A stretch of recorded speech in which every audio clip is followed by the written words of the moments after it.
The desert sun beat down hard on the dusty outpost tucked between the Afghan mountains. Soldiers moved about with purpose, checking their gear, scanning horizons, pretending the heat wasn't wearing them down. Among them was Lieutenant Sarah Collins, a quiet presence, sitting on the edge of a supply crate, adjusting the straps on her boots. She looked like just another officer in the crowd, focused, disciplined, ordinary. She blended in so well that no one would have guessed the weight she carried on her shoulders. Quick pause. Comment where you're watching from. And if you love these stories, hit subscribe now. The next one will blow your mind, and it's even crazier. For Sarah, blending in was easier than explaining who she was. The men she served with saw her as capable, but not exceptional. She didn't boast of her training, didn't brag about her time in sniper school, and certainly never mentioned the long nights she had spent on ranges alone, pushing herself to master shots most called impossible. She kept that part of herself buried, letting her actions speak instead of her voice. Then suddenly, the sound that every soldier dreads shattered the desert stillness. A heavy explosion rolled across the valley, followed by the crackle of gunfire, echoing through the mountains. The forward base went on high alert. A scout sprinted in, breathless, reporting enemy movement on the ridgeline. Through binoculars, officers could see them. Enemy commanders huddled together nearly 3,000 yards away, directing fighters to set up mortars and heavy weapons.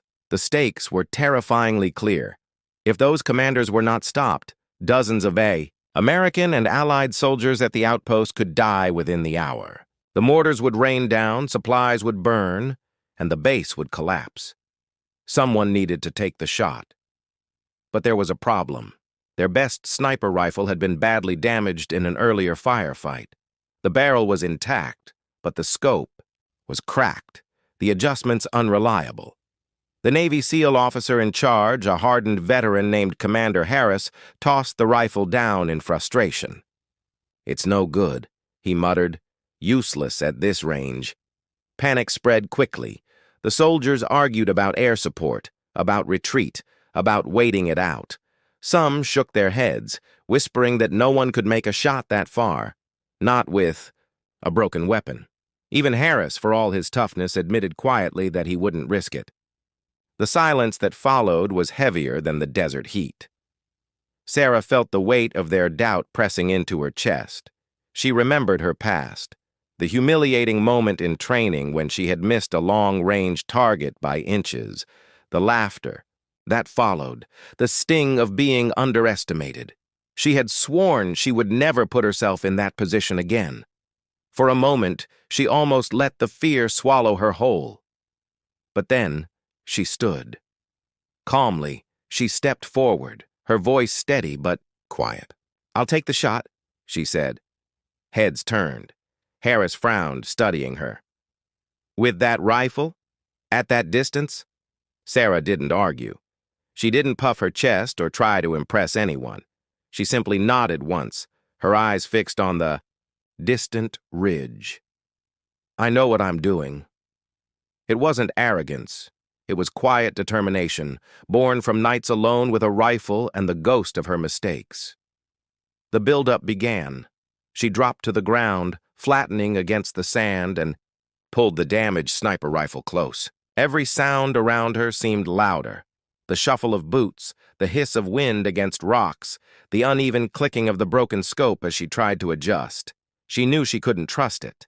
Instead, she closed her eyes for a moment, picturing the bullet's path, calculating wind drift, elevation, and distance the way she had trained herself to do without instruments. Breath slowed. Time stretched. She set the rifle on a pack to steady it, her cheek pressing against the rough metal, ignoring the jagged crack through the glass of the scope. Through it, the enemy commanders were blurred shapes, but she had memorized the angles, the rhythm of their movement. Every muscle in her body stilled. The impossible moment arrived. Her finger tightened slowly, deliberately, against the trigger. Then, Sarah took the decisive action. The rifle bucked hard against her shoulder. Silence followed, stretching unbearably, long as the bullet carved its arc across 3,000 yards of empty air. For an instant, no one breathed, and then on the ridge, one of the commanders collapsed. The group scattered in panic, scrambling for cover. Their formations broke, their orders dissolved into chaos. The mortars remained silent. Relief rippled through the outpost like a wave. Soldiers who had doubted her stood frozen, jaws open, struggling, to process what they had just witnessed.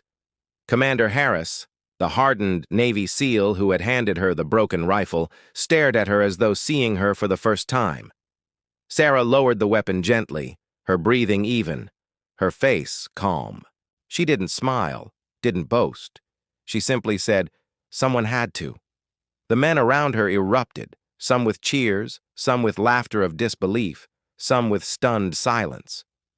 Harris finally shook his head and let out a low whistle. "You just did what most snipers in the world wouldn't even try," he said. But Sarah didn't answer. She wasn't there for recognition. She was there to do what needed to be done, even when the odds were impossible. The motivational takeaway lingered in the air long after the moment had passed. Courage isn't about perfect conditions or flawless tools. It's about stepping forward when no one else will. Responsibility is heavy, but true strength is carrying it anyway. Limits are only real if you believe in them. And sometimes, belief in yourself is the most powerful weapon you can ever carry. The desert was quiet again. But in that silence, everyone at the outpost knew they had witnessed something extraordinary. And Sarah Collins, once overlooked, once doubted, had just proved that even with broken tools, the right hands could still make history. The night air in Iraq was thick with dust and tension. Inside a half-collapsed building near the outskirts of Mosul, a group of U.S. Navy SEALs caught their breath, sweat dripping down their brows even in the cool desert night. Ammunition was running low, radios crackled with half-broken signals, and the sound of distant explosions served as a grim reminder that their mission was far from over. Among them sat Corporal Emily Carter, her back pressed against the crumbling wall, rifle across her lap. To anyone looking at her, she seemed ordinary.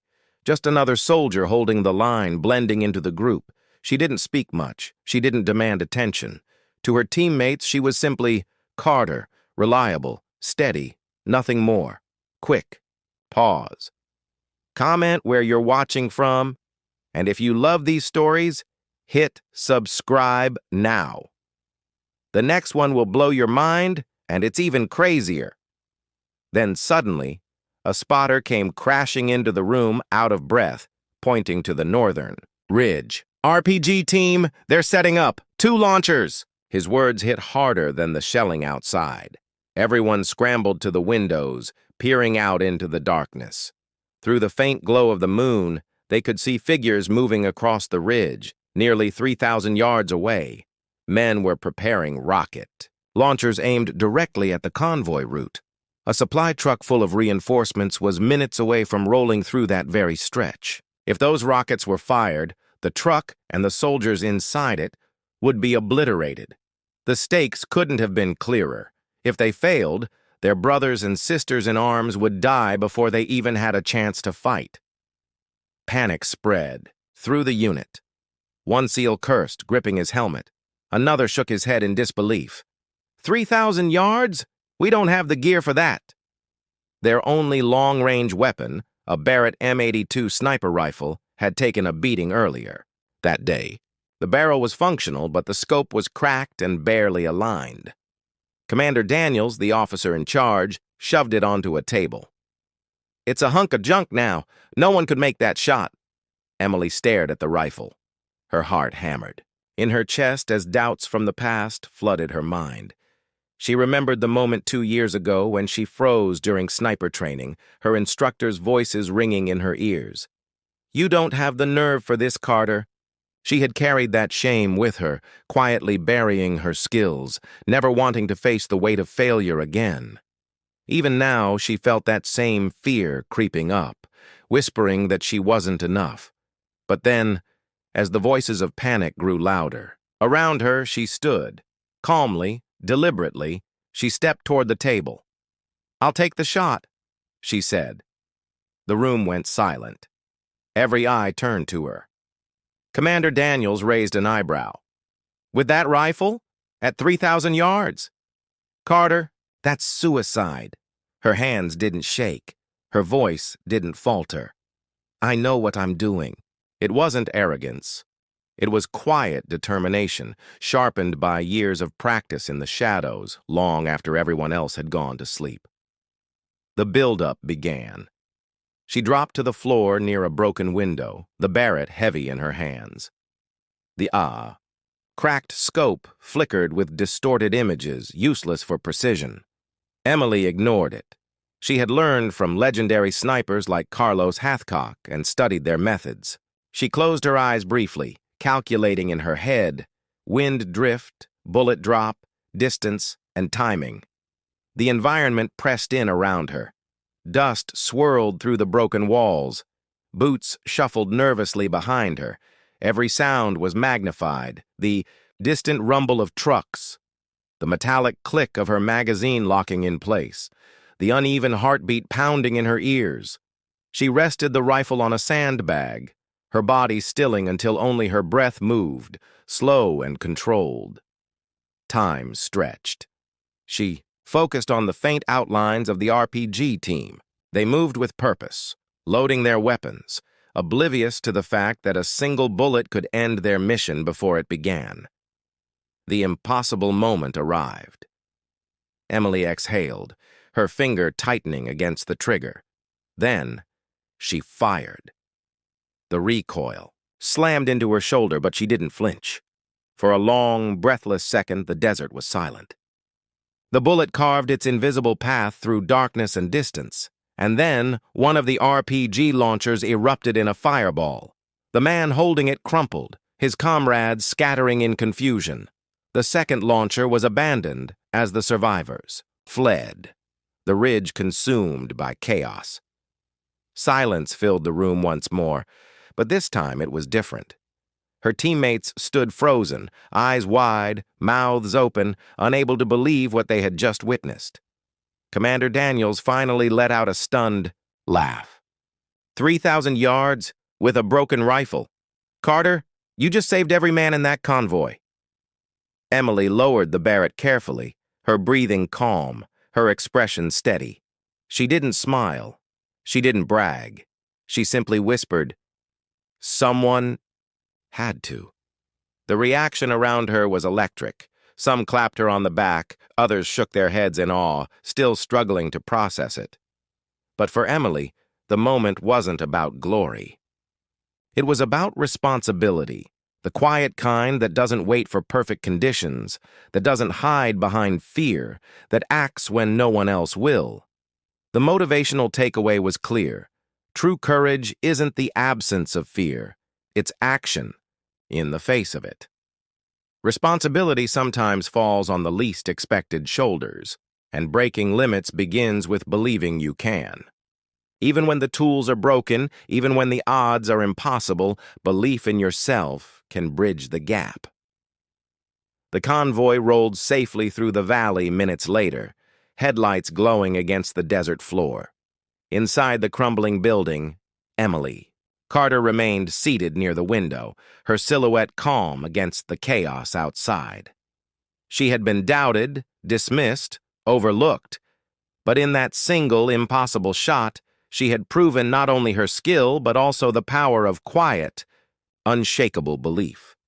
And though others celebrated, Emily stayed grounded, reminding herself of the simple truth. Sometimes the greatest victories are won not with perfect weapons, but with unbreakable courage. The streets of a ruined Syrian town lay in eerie silence. Dust clung to shattered buildings, wires dangled across broken walls, and the echo of distant artillery rolled like thunder across the horizon. Inside one of the abandoned apartments, a small NATO unit prepared to hold their ground until reinforcements arrived. They looked tired, dirty, and battle-worn, but their discipline held firm. Among them was Sergeant Amelia Grant, a British sniper embedded with the U.S. Navy SEALs. She sat on the floor near a window, tightening the straps on her gloves. To anyone watching, she seemed ordinary, just another soldier trying to blend in with the team. She didn't seek attention, didn't carry herself with bravado.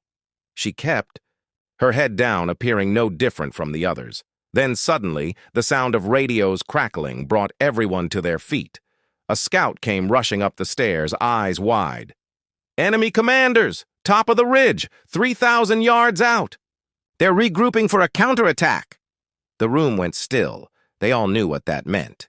If those commanders succeeded in rallying their fighters, the town would be overrun, and the NATO unit would be crushed before reinforcements could even get close.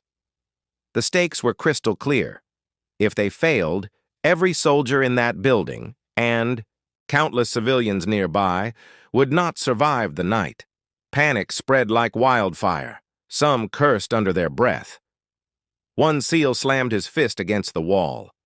3,000 yards? That's impossible with what we've got.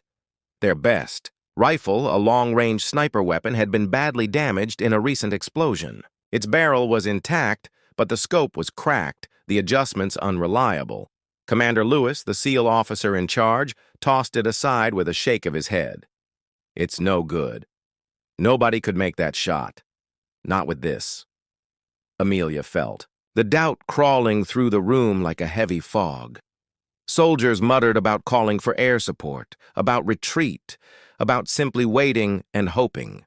Her own chest tightened as a wave of memory crashed over her. The time she had missed a shot during a training exercise years ago, the laughter from her peers, the instructor's harsh words. "Grant, maybe sniping isn't for you." She had buried that moment deep, but now it clawed its way back to the surface. For a heartbeat, she nearly stayed silent. But then, with deliberate calm, she stepped forward. "I'll take the shot," she said quietly. The room froze. Commander Lewis turned toward her, disbelief flashing across his face. "You? With that rifle? At that distance?" Amelia didn't flinch. Her voice remained steady. "I've trained for this. I know what to do." It wasn't arrogance. It wasn't a challenge. It was quiet determination, the kind that comes from someone who has failed before, learned from it, and refuses to let fear win again. The build-up began. She lowered herself beside the cracked window, dragging the damaged sniper rifle into place. Every sound grew louder, the crunch of boots shifting behind her, the low murmur of doubt from the men, the hollow whistle of wind slipping through broken walls. She pressed her cheek to the stock, peering through the shattered scope. The enemy. Commanders appeared as warped, blurred shapes in the distance. She couldn't trust the glass. She couldn't trust the adjustments. All she could trust was her own training, her instincts, her memory of ballistics. Amelia closed her eyes for a brief moment, running the calculations in her head. Bullet drop over 3,000 yards, wind drift from the valley, the angle of the ridge. She recalled the teachings of legendary warriors like Carlos Hathcock and Simo Heha, snipers who had faced worse with less. Her breath slowed. The world seemed to contract around her, every detail sharp and focused. The dust swirling in the air, the muffled thud of footsteps, the faint silhouettes of the commanders preparing their assault. Time stretched thin, pulling her into that impossible moment. Then, she squeezed the trigger. The rifle bucked hard against her shoulder, the crack reverberating through the ruined building. Silence followed, long and unbearable, as the bullet carved its invisible arc through the night air, and then, on the ridge, one of the enemy commanders collapsed. The others scattered in chaos, shouting, abandoning their positions. The carefully planned assault dissolved before it could even begin. For a second, no one moved. Then the room erupted. Soldiers gasped. Some let out nervous laughter. Others just shook their heads in disbelief. "No way. She hit that. 3,000 yards with that rifle," one whispered. Commander Lewis stood frozen, staring at Amelia as though he had just witnessed the impossible. Finally, he exhaled, shaking his head with a grin. "You just saved this entire unit." Amelia lowered the weapon gently, her breathing steady, her expression calm. She didn't raise her fists, didn't shout in triumph. She simply said, "I trusted myself." The others couldn't stop talking about it, clapping her on the back, calling it a miracle shot, comparing her to legends. But Amelia didn't dwell on their awe. She had done what needed to be done. Nothing more. Nothing less. The motivational takeaway lingered like an unspoken truth. Courage isn't about flawless weapons or perfect chances.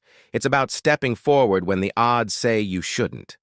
Responsibility doesn't wait for the ideal moment. It demands action when others hesitate. Breaking limits begins the second you decide to believe in yourself, even when no one else does. As the night deepened and reinforcements finally arrived, the NATO unit stood stronger than before. They had been saved not by advanced equipment or overwhelming firepower, but by the quiet courage of one soldier who refused to let fear dictate her actions. And Sergeant Amelia Grant, once doubted and dismissed, now carried herself with the calm certainty of someone who had proven not just her skill, but the power of unshakable belief.